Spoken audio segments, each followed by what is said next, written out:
So hello guys and कार्बीन्स का ये most probably हमारा दूसरा लेक्चर है और इस लेक्चर में शायद हमारा जो कार्बीन्स चैप्टर है पूरा मतलब हमारा ख़त्म हो जाए।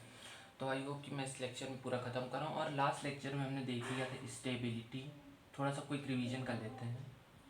जैसे हमने स्टेबिलिटी देख लिया था कि सबसे ज़्यादा CF2 की होती है और फिर उसके बाद सबसे कम होती है CI2 की स्टेबिलिटी कार्बीन्स में। फॉर्मेशन हम लोगों ने पढ़ा था, फॉर्मेशन हम लोगों ने पढ़ा था कार्बीन का जब पढ़ा था तो एक बेस वाला पढ़ा था, एक ग्रिग्नार्ड वाला, ग्रिग्नार्ड या फिर मेटल लिथियम सॉल्ट वाला पढ़ा था। उसके बाद एक पढ़ा था हम लोगों ने नाइट्रीन्स का। उसके बाद फिर हम लोगों ने एक पढ़ा था उसका कीटीन्स का, कीटीन से फॉर्मेशन पढ़ा था। इतने सारे फॉर्मेशन पढ़े थे और मतलब हम लोगों ने कार्बीन बेसिक बनाना सीख लिया था। फिर मैंने आपको एक आइडिया दिया था कि हमारे पास कितने सारे मतलब रिएक्शंस होती हैं। तो मैंने शायद आपको 8 रिएक्शंस बताई थी, उसमें से 4 मेजर होती हैं। तो आइए धीरे धीरे करके मतलब हम उसी सीक्वेंस में अपनी रिएक्शंस को कवर करते हैं। तो देखो, डरने कोई बात नहीं, मतलब देखो सबसे पहले हम लोग ले लेते हैं, हेडिंग डालते हैं reactions on carbene, carbene BENES कार्बीन्स, ठीक है। तो देखो पहला हमने पढ़ा था, जो हम सबसे पहले पढ़ते हैं एक रिएक्शन होती है हमारे पास। सबसे पहले छोटी छोटी रिएक्शन कर लेते हैं। AW addition on alkenes. देखो एडिशन और देखो इसमें से मैं ज़्यादातर का मैकेनिज्म आपको बता दूंगा, लेकिन एक जो रिएक्शन होती है अनडाइस्टर्ड, इसका मैकेनिज्म यार आपको NCERT में दिया नहीं है। और दूसरी चीज़, ये जो रिएक्शन होती है ना, ये मतलब एक सिंथेसिस होती है, मतलब बहुत बड़ा मैकेनिज्म है। तो आप लिख के ऐसा कुछ उखाड़ नहीं दोगे उसको, और उससे मतलब इतना कुछ आने लगा। तो वो कुछ रिएक्शंस में पूरी ऑर्गेनिक में सीधा मैकेनिज्म होता है, आप नेट पे उनको सर्च कर सकते हो, बट मैं उसको मतलब लेक्चर में नहीं कवर करूँगा टू बी ऑनेस्ट, क्योंकि वो मैकेनिज्म मतलब एक तरह से कह लो आउट ऑफ कोर्स टाइप की है, ठीक है।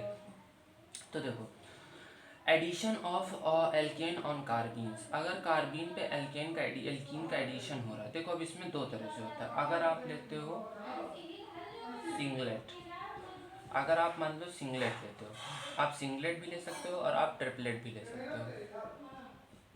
आप सिंगलेट और ट्रिपलेट दोनों ले सकते हो। अब आपका जो एल्कीन होता है वो कुछ इस तरह का होता है, यार आप देख ही होगे, ऐसे CH3I, यहाँ H होता है, CH3H। अब जो आपका एल्कीन होता है, मैकेनिज्म डिस्कस करेंगे। जैसे मान लो आपने कोई भी एल्कीन लिया, CHCl3, ये आपके पास आपका कार्बीन था और आपने बेस की प्रेजेंस में ये लिया और उसके बाद इसको हीट करके रिएक्शन कराई। तो जो प्रोडक्ट होता है मेजर, वो हमारा ये बनता है H CH3 Cl। और ये नहीं कि Cl उल्टा भी लग जाए फिर CH3 इसका ये सिस प्रोडक्ट है, इसका ट्रांस प्रोडक्ट नहीं बनता है, नो ट्रांस। ये आप मतलब बात लिख सकते हो। एक सेकेंड सॉरी, वो थोड़ा सा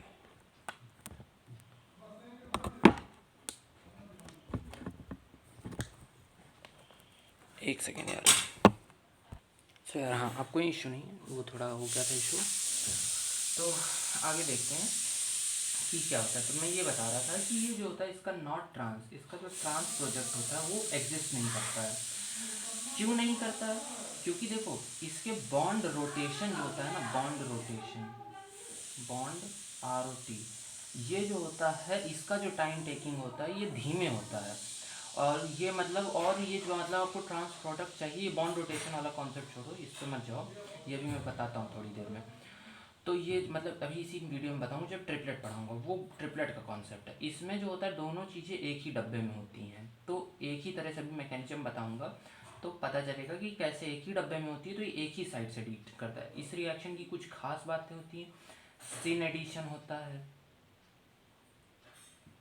एंटी नहीं होता है, दोनों एक ही तरफ से एडिशन होते हैं, ये इसकी खास बात होती है, ठीक है। तो आगे बढ़ते हैं और इसका मैकेनिज्म डिस्कस करते हैं कि ये कैसे हो रही है रिएक्शन।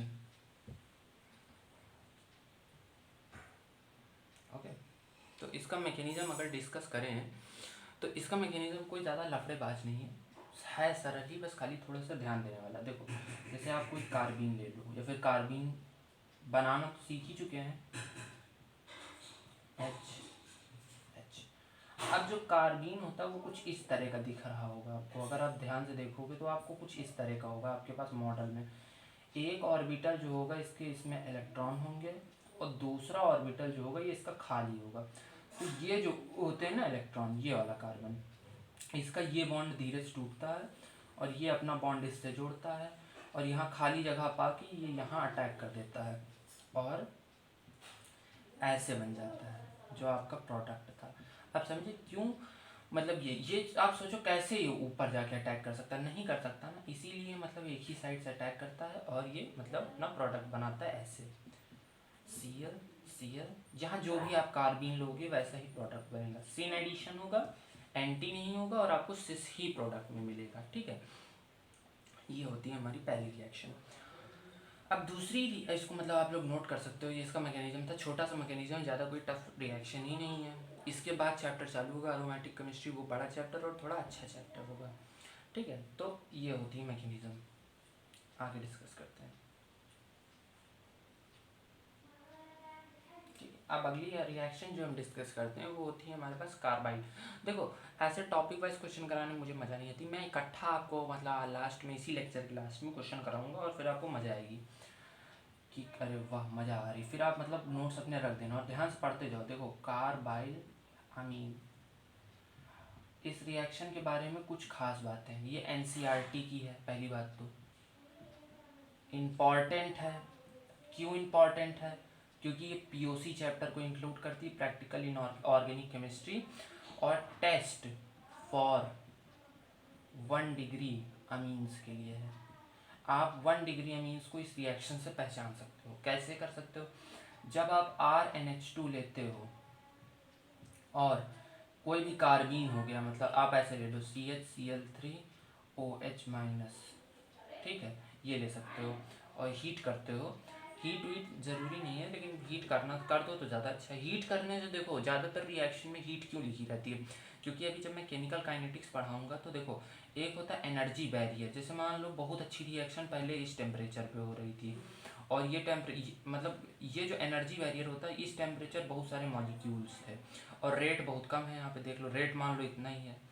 जब आपने एनर्जी बैरियर बढ़ाया तो ये रेट हो गया, रेट बहुत ज़्यादा बढ़ गया और वही चीज़ टेम्परेचर हाई आपने कर दिया। तो इस तरह होता है कि रेट बढ़ाने से जो आपकी रिएक्शन की रेट होती है हीट देने से, वो बहुत इंक्रीज हो जाती है। ओके, और इक्विलिब्रियम रिएक्शन में भी इफेक्ट करता है ये। तो जब इस तरह आप ले लोगे तो देखो आप इसको मतलब ऐसे खोल के बना लो, इसको मैं मैकेनिज्म से ही समझाता हूँ। NH, इस तरह खोल के बना लो और आपके पास एक खाली डब्बा बन जाएगा इसमें, Cl Cl, ठीक, ऐसे ऐसे। अब इस खाली डब्बे का अटैक यहाँ होगा और आगे इसके बाद आपको कुछ नहीं करना है, बस आपने ये देख लिया ना कि इस खाली डब्बे का अटैक यहाँ होगा। अब देखो ये देते हैं हमको आइसोसाइनाइड। अब स्टेबिलिटी गेन करने के लिए मैं आगे मतलब चूतिया वाले स्टेप नहीं बताऊंगा, फालतू वाले कि मतलब ये यहाँ से हुआ, मतलब बहुत सारे लोग नौटंकी बताते हैं कि ये कटा, वो बॉन्ड टूटा, वो हुआ वो हुआ। मैं सिर्फ इतना आपको देखो आप भी सिंपल ही सीखो चीज़ें, आपके पास 11th-12 में बहुत सारी चैप्टर है सीखने के लिए, तो आप भी सिंपल ही चीज़ें सीखो, मतलब सिंपली ही सीखो, जहाँ पर मतलब दिमाग लगाना बस खाली वहाँ दिमाग, और दिमाग लगाना आपको क्वेश्चंस में, ना कि बहुत ज़्यादा उस चीज़ों में जो मतलब रिलेटेड टू नहीं है। तो देखो सिंपल से सारे ये बॉन्ड हटा दो, ये सब हटा दो, ट्रिक से मतलब देख लो। और RN⋅C कोऑर्डिनेट बॉन्ड, ये होता है आइसोसाइनाइड। कुछ खास बातें मैं आपको बताऊंगा इसकी।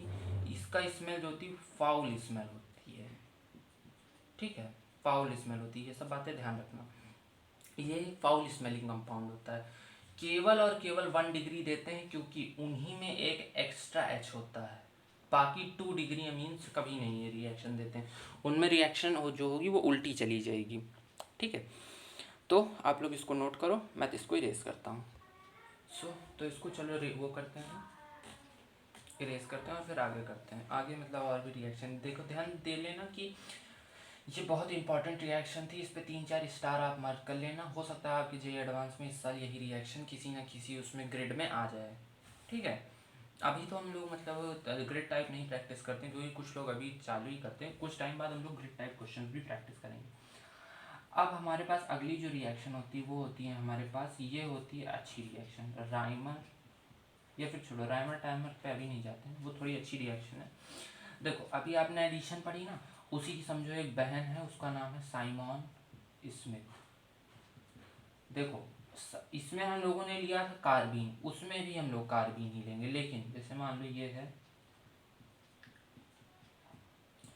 H, लेकिन इसका रिएजेंट जो होगा वो स्पेसिफिक होता है। रिएजेंट क्या होता है, रिएक्शन आप कराओगे CH2 से, ठीक है, CH2, और इसको मतलब ये ध्यान देने वाली रिएक्शन होती है, इसमें मतलब आपको थोड़ा सा ध्यान देना होगा कि कैसे मतलब क्या और कैसे रिएक्शन होगी, वो मैं आपको बताता हूँ। देखो कार्बन कितनी होगी, CH2I2 आपको लेना पड़ेगा, जिंक सॉल्ट लोगे आप, जिंक का जिंक लोगे, ठीक है। अब होगा क्या, जिंक डस्ट ले सकते हो फिर। अब जिंक जो होता है वो दरअसल ऐसे होता है, टूटता है, जिंक 2+ प्लस 2 इलेक्ट्रॉन। अब ये जो इलेक्ट्रॉन होंगे ये कार्बन कुछ ऐसा दिख रहा होगा, आई, ये इसका प्लेनर कंपाउंड।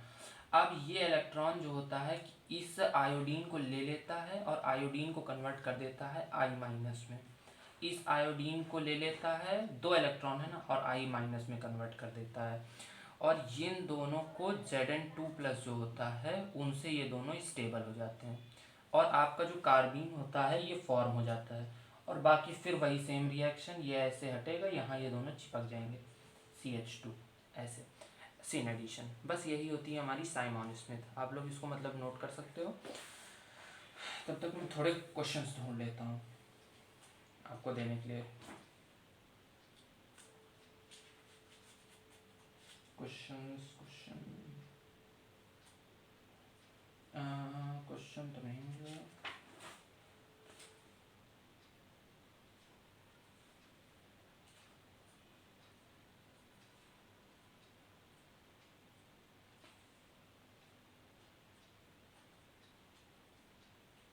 चलो आई होप आपने नोट कर लिया होगा, क्वेश्चन मुझे अभी नहीं मिला, पर आगे की रिएक्शंस डिस्कस कर लेते हैं थोड़ी सी। और साइमन स्मिथ हो गई, एडिशन ऑन एल्कीन हो गई, हमारे पास कार्बिल अमीन हो गई।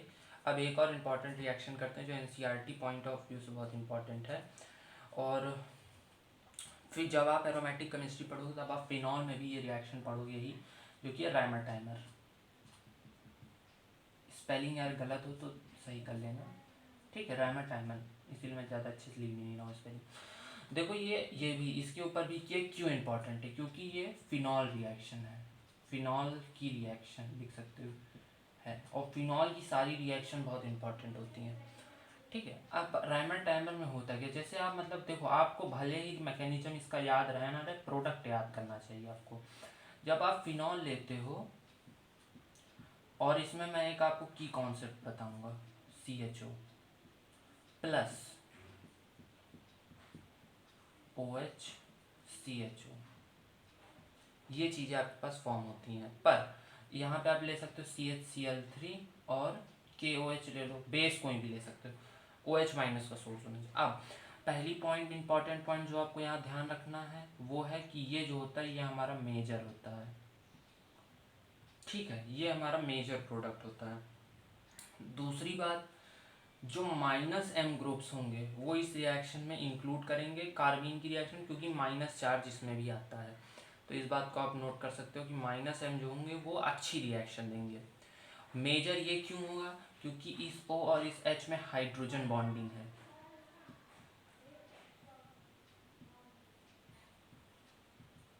बॉन्डिंग है, ठीक है।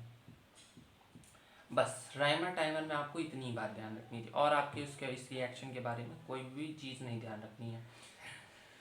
मैकेनिज्म है लेकिन मैकेनिज्म का कोई यूज नहीं है, वो आपको सीधा आपको सिर्फ इतना ध्यान रखना है कि आपको ऑर्थो और पैरा पोजीशन, इसको कहते हैं ऑर्थो और इसको कहते हैं पैरा, पे आपको CHO लग जाता है। बस आपको इतनी चीज़ें ध्यान रखनी है, और आपको मैकेनिज्म इसका NCERT में भी नहीं दिया गया, और इसका मैकेनिज्म मतलब बहुत सही है भी नहीं, क्योंकि ये एक ऐसी रिएक्शन है जो मतलब बहुत ज़्यादा तेज़ हो जाती है, तो इसका जो रेट होता है वो जजमेंट के बेस पे नहीं कर सकते हो आप, मतलब, और इसका मैकेनिज्म बदल सकता है कुछ, तो इसीलिए इस पर ज़्यादा क्वेश्चन उस तरह होते भी नहीं है। जो इंपॉर्टेंट रिएक्शन के मैकेनिज्म होंगे वो मैं आपको बता दूंगा, ठीक है।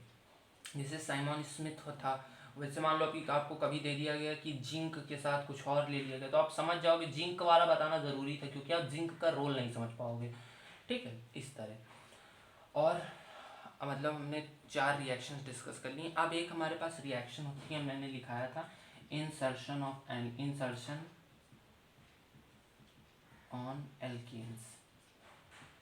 अब ये क्या है, देखो, इंसर्शन ऑन एल्केन्स क्या होता है। इंसर्शन मतलब किसी चीज़ के बीच में कुछ डालना।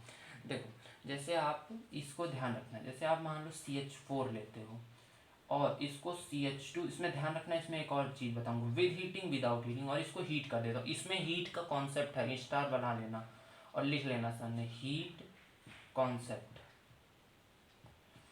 तो इसमें क्या रिएक्शन होती है, इसमें रिएक्शन ये होती है CH3 मैकेनिज्म जानने की जरूरत नहीं है इसकी भी, जिसकी ज़रूरत होगी उसको मैं बताऊंगा। आपके लिए तो अच्छा ही है यार, आपको सब रिएक्शन का मैकेनिज्म नहीं पढ़ना पड़ रहा है। तो देखो ये बनता है, बस आप इतना ध्यान रखो कि 2 हो जाते हैं। जैसे यहाँ पे CH3 होता है और इसकी इसी रिएजेंट से रिएक्शन कराते हैं, CH3 CH2 CH3, ये बन जाता है। एक कार्बन बीच में और आ जाता है, लिख लो ऐसी बात को कि एक कार्बन और आ जाएगा, बस इस बात को लिख लो। अब विद हीटिंग और विदाउट हीटिंग में यही होता है। अब इसके बाद एक कॉन्सेप्ट होता है इसमें विदाउट हीटिंग, और वो कॉन्सेप्ट होता है एल्कीन्स का। देखो जैसे CH2 और CH3 ये चीज़ थी, या फिर ये भी छोड़ो, CH2 एक कार्बन 4 बॉन्ड बना तो लिया, कोई ज़रूरत नहीं। अब जैसे इसकी रिएक्शन आपने CH2N2 से कराई, तो अगर मैं हीट कर देता तो बता तो रहा था ये वाला बन जाता, लेकिन मान लो मैं हीट नहीं कर रहा हूँ और टेम्परेचर मैंने लो रखी है, लो टेम्परेचर पर रखा है, तो क्या बनता है, देखो तब क्या बनता है, CH2 डबल बॉन्ड CH2। अब इस केस में जो आपके पास प्रोडक्ट बनेगा वो ये, देखो ये कुछ ऐसे दिख रहा होगा ना आपको, N ट्रिपल बॉन्ड N पे प्लस H माइनस, ऐसे दिख रहा होगा ये आपको, तो ये यहाँ अटैक करता है, ठीक है। और उसके बाद ये कुछ ऐसा स्टेट आता है, देखो CH2 CH2 ऐसे लिख लो, CH2, उसके बाद ये N डबल बॉन्ड N, और ये यहाँ अटैक कर जाता है। ऐसी आपके पास रिंग आती है, और ये जो आपका डबल बॉन्ड होता है ये नहीं रहता फिर, क्योंकि ये जुड़ गया है। ऐसे आपको रिंग स्टेट मिलता है, साइक्लिक कह सकते हो, CYCLIC। लेकिन फेवर तभी करेगा जब 5 या फिर 6 मेंबर रिंग बन रही होगी, तभी ये फेवर करता है, अदरवाइज ये नहीं फेवर करता है, ओके। तो ये थी हमारी मतलब विद हीटिंग और विदाउट हीटिंग कॉन्सेप्ट। अब इसको आप लोग नोट कर लीजिए और फिर उसके बाद हम नेक्स्ट रिएक्शन डिस्कस करते हैं। अगली रिएक्शन जो है वो भी इम्पॉर्टेंट है, और वो मतलब कई बार 2 रिएक्शन में पढ़ाऊँगा एक साथ, जिससे कि उनमें आप सिमिलैरिटी समझ पाओ। तो देखो, अब एक रिएक्शन होती है acid base of carbene, acid base bracket में लिख लो कार्बीन, और दूसरी होती है आंड आइस्टर्ट रिएक्शन। अब देखो दोनों में अंतर क्या होता है, एक होती है हमारे पास एसिड बेस रिएक्शन, एक होती है हमारे पास आंड आइस्टर्ट रिएक्शन। अब एसिड बेस रिएक्शन में क्या होता है, देखो जैसे मान लो आपके पास RO और H ऐसा कंपाउंड, तो इसका बॉन्ड को आप कहते हो एसिडिक बॉन्ड, एसिडिक बॉन्ड है ये H प्लस दे सकता है। तो जब आप इसकी रिएक्शन जैसे आप CH2N2 और हीट कर दोगे तो कार्बीन होता है, तो जो कार्बीन होता है वो इसके बीच में लग जाता है, CH2H। ये होती है एसिड बेस रिएक्शन ऑफ कार्बीन्स। इसका फिर मैं कहता हूँ मैकेनिज्म जानने की कोई आवश्यकता नहीं है, सिंपल रिएक्शन है, कोई इसमें मतलब एक्सेप्शन नहीं। मैकेनिज्म केवल उन रिएक्शन का जानो जिनमें जैसे शिफ्टिंग होती है, उन रिएक्शंस का मैकेनिज्म जानो जिनमें प्लस H प्लस एम का इफेक्ट पड़ता है, बस खाली उनका जो मैकेनिज्म जानूँ, बाकी अपने दिमाग सोच के देखो क्यों मैं बाकियों को जानूँ। नॉलेज के लिए तो यार बहुत 1500 रिएक्शन है ऑर्गेनिक की पूरे कोर्सेज में, साइंसेस में, ये सोच सकते हो। आपके कोर्स में तो 100-150 ही खाली दी हुई है, ठीक है। अगला है हमारे पास आर्न आइस्टर्ट रिएक्शन, ठीक है। तो पहले आप इसको नोट करो, तब तक मैं इसको इरेज करता हूँ और फिर हम आर्न आइस्टर्ट रिएक्शन पे आते हैं। हाँ गाइस, तो आर्न आइस्टर्ट रिएक्शन जो होती है हमारी, वो क्यों है, देखो लिख सकते हो AR, ये लिखी तो है। ये रिएक्शन भी इम्पॉर्टेंट है, NCERT में दी गई है कि नहीं ये मुझे पता नहीं, लेकिन ये कार्बोक्सिलिक एसिड रिएक्शन है और ये एक सिंथेसिस है। इसका रिएक्शन, इसका अगर मतलब आप एक बार देखना नेट पे मैकेनिज्म, एक पेज का आराम से मैकेनिज्म है, कोई काम का नहीं, देखोगे खुद समझ आएगा। खाली रीअरेंजमेंट इधर से उधर हो रहा है और कुछ टाइम पास कर रहे हैं बस। होता क्या है देखो, आप ले लो RC डबल बॉन्ड, और इसके बारे में आप लिख सकते हो होमोलोगेशन है, लोगेशन इसका। और एक अभी बाद में आप पढ़ोगे, आप पढ़ चुके होगे HVZ रिएक्शन। अगर आपको HVZ किसी कंपाउंड पे करानी है तो आपको पहले उस पर आर्न आइस्टर्ट करानी होगी, अगर उसमें अल्फा कार्बन नहीं है तो आप इस रिएक्शन की मदद से अल्फा कार्बन ऐड करके फिर आप HVZ करा सकते हो, तब आपका काम बन जाएगा, ठीक है। तो जैसे ये आपके पास कोई भी कार्बोक्सिलिक एसिड है, तो होता क्या है जब आप कोई इसमें करना चाहते हैं, सबसे पहले आपको इसमें SOCl2 लेना होगा, दोबारा में इसमें आपको मतलब CH2N2 या फिर कोई भी कार्बन फेवरिंग चीज़ लेनी होगी, तीसरे में आपको इसमें Ag2O के साथ इसको हीट करना होगा, और चौथे में आपको इसको OH- लेना होगा जो कि इसको फेवर करता है। तो क्या होता है, कुछ होता नहीं, बस RCH2C डबल बॉन्ड OH, 2-3 बार रिवाइज करोगे तो ये एक और ऐड कर देगा। और HVZ अगर आपने पढ़ा हो तो देखो इसमें होता है P+H2, और ये जो करता है ये CH, ये जो है यहाँ Cl लगा देगा, C डबल बॉन्ड OH और R, ये करता है HVZ। तो ये अगर आपके पास नहीं है तो आप मतलब कैसे करा सकते हो ये HVZ रिएक्शन, अगर आपने पढ़ी हो तो अगर आपके पास ये नहीं है तो आप कैसे करा सकते हो। और अगर आपसे मान लो ये प्रिपरेशन पूछी गई है तो आप पहले आर्न आइस्टर्ट करा सकते हो और फिर HVZ करा सकते हो। तो ये इस रिएक्शन की इम्पोर्टेंस थी, ओके। अब उसके बाद हमारे पास दो शायद और रिएक्शन बची, एक होती है हमारे पास मिसलिनियस राइमर-टाइमन, और उसके बाद होती है हमारे पास एक होती है हमारे पास रिएक्शन ऑन कार्बोनिल कंपाउंड, सारी तो हो गई शायद। एक होती है हमारे पास रिएक्शन ऑन कार्बोनिल कंपाउंड, देखो कार्बोनिल कंपाउंड्स, कार्बोनिल कंपाउंड पे रिएक्शन। अब कार्बोनिल कंपाउंड की रिएक्शन हम कैसे पढ़ते हैं, देखो कार्बोनिल कंपाउंड जैसे होता है RC डबल बॉन्ड OH, ऐसा कंपाउंड एल्डिहाइड और कीटोन जो होते हैं, एल्डिहाइड प्लस कीटोन, ये दोनों मिला के करते हैं हमारे पास कार्बोनिल कंपाउंड की रिएक्शंस। तो जैसे मान लो आपने रिएक्शन कराई CH2 और हीट किया इसके साथ, तो क्या होता है आपके, तो एक प्रोडक्ट आपके पास बनता है, ये इसका मैकेनिज्म देखना पड़ेगा और इसको मैकेनिज्म से ही देखते हैं। देखो पहले प्रोडक्ट बना लेते हैं, RCO CH2H, और यहाँ ये ले लो CH3 CH2, ऐसे ले लो 1 2 3 CH2 CH2 ले लो, CH2 CH3 ले लो, ठीक, यहाँ पर ऐसे ले लो CH2 CH3, ठीक। और दूसरा प्रोडक्ट आपको यहीं से इंटरेस्टिंग होकर मिलेगा, पहले इसको बनाते हैं। देखो पहली रिएक्शन जो होती है वो तो आपका कार्बीन रहेगा RCO-, और देखो O- नहीं बनता, RC डबल बॉन्ड ये होता है, उसके बाद ये जो होता है कार्बीन आता है टहलते टहलते और O से बॉन्ड ले लेता है और ऐसे बना लेते, जिससे वो एल्कीन्स वाली रिएक्शन थी, और ये CH2 CH3 होता है, ठीक। ये पहला काम हो सकता है और ये आपको वहाँ मैंने बना के दिखा दी। और क्या हो सकता है, देखो देखो CH2-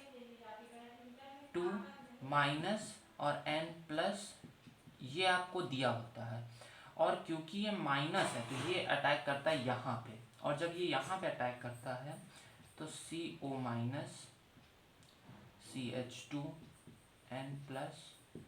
ये जो होता है और ये जो होता है CH2 CH3, ये कुछ चीज़ें ऐसे होती हैं आपके पास, ठीक है। अब स्टेबिलिटी गेन करने के लिए ये जो बॉन्ड होता है ये शिफ्टिंग करता है, इसकी रिएक्शन मैकेनिज्म देखो जरूरी है। जो भी बेटर माइग्रेटर होगा, बेटर माइग्रेटर, इन दोनों में से लिख लो बेटर माइग्रेटर, बेटर माइग्रेटर जो भी होगा वो यहाँ से हटता है और यहाँ जाके लग जाता है, ठीक है। जैसे मान लो अगर ये 18 कार्बन होता, ये 18 कार्बन होता, कार्बिन वाला 18 कार्बन होता, तो मतलब 18th आइसोटोप होता, तो यहाँ आ जाता और ये इधर जाके इधर माइग्रेट कर जाता। और यहाँ पे जब ये चिपक जाता तो ये N2 उड़ जाती, और ये जो था ना यहाँ वाला जो ग्रुप CH2 CH3, मेरे पास जगह नहीं थी इसलिए मैं लिख रहा हूँ, CH2 CH3 ऐसे लग जाता और प्रोटोनेशन होता और यहाँ पे ये H ऐसे लग जाता। बस ये आपकी रिएक्शन हो जाती, मतलब उसकी क्या कहते हैं उसको, मुझे ये कंफर्म नहीं शायद यहाँ H लगता है कि नहीं लगता, मैं अभी मतलब जब क्वेश्चन कराऊंगा तब देख के बता दूंगा कि यहाँ H लगता है कि नहीं लगता, तो आप मतलब डाउट में नहीं रहोगे। मुझे तो लगता है शायद यहाँ H लग जाता है। तो बस इसमें मेन ये होता है कि यहाँ पे ये उछल के यहाँ आ जाता है। तो ये थी इसकी कार्बोनिल कंपाउंड की रिएक्शन। अब यहाँ पे मतलब हमारे पास हमने अपनी सारी रिएक्शंस कंप्लीट कर ली हैं, ओके। तो आगे बढ़ते हैं मिसलेनियस रायमंड टाइमर पे, इसको तब तक आप लोग नोट कर लो। सो गाइस, हाँ मैंने कंफर्म कर लिया, यहाँ पे ये H जो होता है ये नहीं लगता है, ये आपका माइनस चार्ज जो होता है ना ये यहाँ ऐसे लगता है, और ये स्टेबिलिटी गेन करने के लिए यहाँ पे ऐसे डबल बॉन्ड बना लेता है, ठीक है, ऐसे ऐसे, और ये CH2 फिर ये CH2 CH2 CH3, ओके। तो लास्ट रिएक्शन हमारे पास जो आती है वो होती है हमारी मिसलेनियस रायमंड टाइमर, और बहुत छोटी सी रिएक्शन, बस 1 मिनट में कंप्लीट हो जाएगी। देखो क्या होता है, जैसे हमारे पास कोई भी 5 मेंबर रिंग इस तरह की जो होती हैं, इस तरह की रिंग, अब इसकी रिएक्शन, इसमें बात ध्यान ये रखना, जैसे मान लो मैं ले लेता हूँ CFClBrI, ऐसा मैंने कंपाउंड ले लिया, तो इसमें होता कुछ नहीं है। देखो मैकेनिज्म से बताता हूँ, यहाँ पे जो होता है ये बहुत एसिडिक H होता है, अगर ये टूटता है तो ये एरोमेटिक बनता है, तो ये एक H टूट के निकल जाता है, और यहाँ पे ये H है, मैं ऐसे रहा, ये माइनस चार्ज आ जाता है। अब कार्बीन जैसे ये वाला है, F वाला है और Cl वाला है, अभी ये कार्बीन होता है, और ये यहाँ जाके, या फिर आप ऐसे ले लो, ऐसा वाला कार्बीन ना लो, ऐसे वाला ले लो, CF जो भी आप लोगे यहाँ पे CF2H2 ले लो, ऐसा कार्बन ले लो। तो यहाँ पे आपके पास मतलब दो वो निकल जाते हैं, और फिर आपके पास यहाँ H और H बचता है, H होना चाहिए उस कार्बन में, ऐसा बचता है, और ये जाके वहाँ अटैक करता है, तो ये कुछ ऐसा इसमें जुड़ जाता है, देखना ध्यान से, ऐसे ऐसे ऐसे CH। अब क्या होता है कि ये अपना इलेक्ट्रॉन यहाँ गिराता है, तो ये अपना निकालता है, और इसके ऊपर जो निगेटिव आता है वो इसको इस बॉन्ड में डाल देता है। ध्यान से देखो, ध्यान से बनाता हूँ, देखो ऐसे है, इसने अपना इलेक्ट्रॉन यहाँ डाला, फिर ये जब टूटा तो इसके ऊपर निगेटिव आया, तो इसने अपना इलेक्ट्रॉन यहाँ डाला, और C और ये जो था इससे ऐसे जुड़ गया, ऐसे कह सकते हो, ये ऐसे जुड़ा, और ये H, तो ये जो होती है हमारे पास 6 मेंबर रिंग बन जाती है। और जैसे अगर कोई हैलोजन जो सबसे स्टेबल कार्बीन का हैलोजन होगा वो ऐसे आके अटैच हो जाता है, तो ये बेंजीन में मतलब बेंजीन रिंग मतलब हैलो बेंजीन बनाने का एक तरीका होता है, formation of hello benzene, hello benzene, बस यही होती है हमारी miscellaneous Raymond timer reaction, heading डाल सकते हो। तो यहाँ पे हमारे कार्बीन चैप्टर की हमने सारी मैकेनिज्म्स पढ़ ली। आई होप मतलब आपको क्लियर हुए होंगे कॉन्सेप्ट्स। अगर आपको कोई चीज़ नहीं क्लियर हुई तो प्लीज़ बताएं। और रही बात क्वेश्चन की, तो अब जो नेक्स्ट वीडियो आएगा उसमें मिक्स क्वेश्चंस रहेंगे, आप लोग रिवाइज करिए इस लेक्चर को, और रिवाइज करने के बाद ट्राई करिए कि आप उस लेक्चर को बिना अपनी रफ को खोले देखें, जिससे आपको मतलब मजा आए। कुछ अच्छे क्वेश्चन हम लोग डिस्कस करेंगे उसमें। So thank you for now.